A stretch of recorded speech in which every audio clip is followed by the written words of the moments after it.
Chicken Villa jihadis were the focus. And if you put me in the mayor's office, I'm going to be very effective at taking the heat off of us, delivering resources to us, and transferring that somewhere else. So the first week, the mayor came in, there were raids on African Caribbeans in your area, Norbury and Tulse Hill, and they came out of a restaurant, a Caribbean restaurant, with a knife like this was what they found. But what they went in the restaurant to prove was that drugs were being sold. So again, you heard me say I respect the position because we don't do that. When we get into these positions, what we do is we change the way we speak, we become very media friendly, and there's one that just resigned.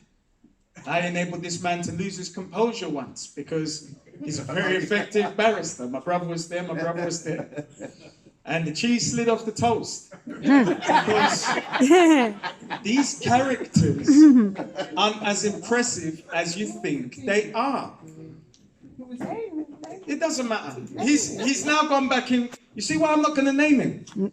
Because he did the right thing. And he resigned. And you see when Liv Peck resigns, she will have done the right thing. And we can enable her to resign. And you know what it is about why she is there? She is what is known as a czar. Czars are experts. And my brother was in the room for the interview. He was actually brought in as a consultant to ask hard questions. Which you couldn't ask. So an hour after that interview finished, me and my brother had a debrief.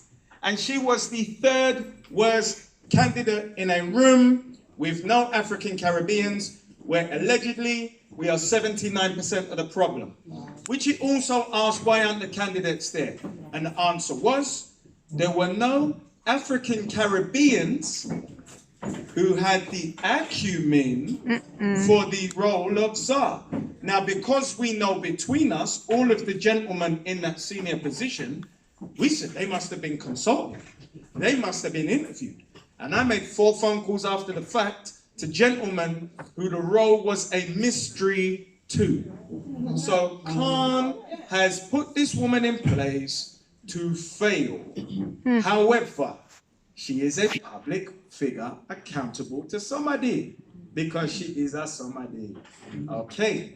So when we talk about the rites of passage, when we have organizations like 100 Black Men and Manhood Academy, WILA, amongst many more, who are all brothers. See, they're not separate brands. They're gentlemen in isolation who formed this thing because our African spirit tells us to do it. So they come together as a consortium and they're all in one WhatsApp group and everybody knows each other. So when we go to live with this solution, and that's all we want money for, we'll have the people behind us. So I'm not going to go into this too much now, and there'll be lots of interviews from everybody tomorrow to digest. I want to invite my sister Shanisa, who's been so helpful in us gathering momentum for these meetings, and she's going to talk about part of what is our Black Sea, which is her trip to Zimbabwe. Sister Shanisa.